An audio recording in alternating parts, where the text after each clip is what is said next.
September 9 నుండి ప్రారంభమయ్యే Asia cup 2025 కోసం 15 మంది సభ్యులతో కూడిన భారత్ జట్టును బీసీసీఐ ఎట్టకేలకు ఈరోజు అధికారికంగా ప్రకటించింది. ఈ ఆసియా కప్ కోసం టీమిండియా స్క్వాడ్ ఎలా ఉంది, కెప్టెన్, వైస్ కెప్టెన్ ఎవరు, స్క్వాడ్లో ఎవరు ఎంపికయ్యారు, ఎవరికి అన్యాయం జరిగింది అనే విషయాలను ఇప్పుడు మనం చూద్దాం. ఈ జట్టుకు కెప్టెన్గా సూర్యకుమార్ యాదవ్ వ్యవహరించనున్నాడు. ఇక మొన్నటి వరకు టీ20 వైస్ కెప్టెన్గా వ్యవహరించిన అక్షర్ పటేల్ను ఆ స్థానం నుండి తప్పించి సరికొత్త టీ20 వైస్ కెప్టెన్గా టెస్ట్ జట్టు కెప్టెన్ శుభ్మన్ గిల్కు బాధ్యతలు అప్పగించారు. చాలా మంది విశ్లేషకులు గిల్కు జట్టులో స్థానం దక్కదు అనుకుంటే అతడికి ఏకంగా వైస్ కెప్టెన్సీ దక్కడం విశేషం. ఇక స్క్వాడ్ విషయానికొస్తే స్పెషలిస్ట్ బ్యాటర్స్గా సూర్యకుమార్ యాదవ్, శుభ్మన్ గిల్, అభిషేక్ శర్మ, తిలక్ వర్మ, రింకు సింగ్ ఎంపికయ్యారు. ఫాస్ట్ బౌలింగ్ ఆల్రౌండర్స్గా హార్దిక్ పాండ్యా, శివన్ దుబే జట్టులో చోటు దక్కించుకోగా స్పిన్ ఆల్రౌండర్గా అక్షర్ పటేల్ జట్టులోకి ఎంపికయ్యాడు. మొదటి వికెట్ కీపర్గా సంజు శాంసన్ను ఎంపిక చేయగా రెండవ వికెట్ కీపర్గా జితేష్ శర్మకు అవకాశం దక్కింది. ఫాస్ట్ బౌలర్లుగా జస్ప్రీత్ బుమ్రా, హర్షదీప్ సింగ్, హర్షిత్ రాణా వ్యవహరించనుండగా స్పెషలిస్ట్ స్పిన్నర్లుగా వరుణ్ చక్రవర్తి, కుల్దీప్ యాదవ్ బాధ్యత తీసుకున్నారు. స్టాండ్ బై ప్లేయర్లుగా ప్రసిద్ధ కృష్ణ, సుందర్, రియాన్ పరాగ్, ధ్రువ్ జురేల్, జైస్వాల్లను ఎంపిక చేశారు. అయితే ఈ స్క్వాడ్లో కొన్ని భారీ తప్పిదాలు కనపడుతున్నాయి. ఆ కారణంగా కొంతమందికి ఇప్పటికే తీవ్ర అన్యాయం జరిగింది. మరికొంతమందికి తీవ్ర అన్యాయం జరిగే అవకాశం ఉంది. ముఖ్యంగా గిల్ ఎంపిక జట్టు సమతుల్యాన్ని దెబ్బతీస్తుందా అనే భయం వెంటాడుతోంది. అలా ఎందుకు అనుకుంటున్నారో ఇప్పుడు చూద్దాం. ఈ ఎంపిక చేసిన జట్టులో శ్రేయస్ అయ్యర్, యశస్వి జైస్వాల్కు చోటు దక్కలేదు.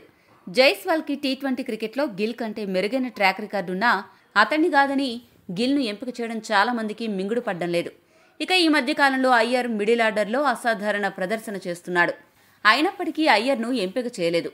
గిల్ కోసమే అయ్యర్ను బలిచ్చారు అనే వాదన ఊపందుకుంది.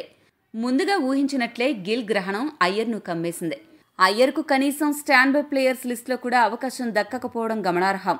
అయ్యర్కు అటు ఇంగ్లాండ్ టెస్ట్ సిరీస్లో, ఇటు ఆసియా కప్లో చోటు దక్కకపోవడం దురదృష్టకరం. ఇక ఈ సిరీస్ కోసం గిల్ను వైస్ కెప్టెన్ చేశారు. అంటే దాని అర్థం అతడు ఖచ్చితంగా తుది జట్టులో ఉంటాడు. అటువంటి పరిస్థితుల్లో అభిషేక్ శర్మ, సంజు శాంసన్, తిలక్ వర్మలలో ఎవరో ఒకరు బెంచ్కే పరిమితమవ్వాలి. విచిత్రం ఏంటంటే ఈ ముగ్గురు కూడా టీ20 క్రికెట్లో గిల్ కంటే మంచి స్ట్రైక్ రేట్తో బాగా పరుగులు చేస్తున్నారు. అయినా కూడా గిల్కు స్థానం ఇవ్వడానికి అభిషేక్, సంజు, తిలక్ ఈ ముగ్గురులో ఎవరో ఒకరు తమ స్థానాన్ని త్యాగం చేయాలి. ప్రస్తుత పరిస్థితుల్లో సంజు శాంసన్ లేదా తిలక్ వర్మలలో ఒకరికి తుది జట్టులో చోటు దక్కడం కష్టంగా కనిపిస్తోంది.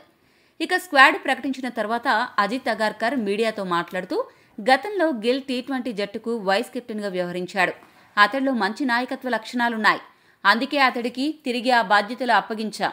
జైస్వాల్ను ఎంపిక చేయలేకపోవడం దురదృష్టకరం. అభిషేక్ శర్మ అద్భుతంగా ఆడుతుండడంతో జైస్వాల్ను ఎంపిక చేయలేకపోయాం. ఇక అయ్యర్ ఏ తప్పు చేయలేదు. కానీ జట్టులో నుండి ఎవరిని పక్కన పెట్టి అయ్యర్కు ఛాన్స్ ఇవ్వాలో మాకు అర్థం కాలేదు. అందుకే అతన్ని ఎంపిక చేయలేదు అని వివరణ ఇచ్చాడు. ఏది ఏమైనా అయ్యర్ను ఎంపిక చేయకపోవడం, గిల్ను ఎంపిక చేసి వైస్ కెప్టెన్ చేయడం అనే నిర్ణయం చాలా మందికి అంతగా నచ్చలేదు. ఈ నిర్ణయాలు మినహా మిగతా జట్టంతా కూడా బాగానే ఉంది అనే అభిప్రాయం వ్యక్తమవుతోంది. గిల్ టీ20 క్రికెట్కు సరిపోయే దూకుడైన క్రికెట్ ఆడడంలో మిగతా వారితో పోలిస్తే కొద్దిగా వెనుకబడి ఉన్నాడు.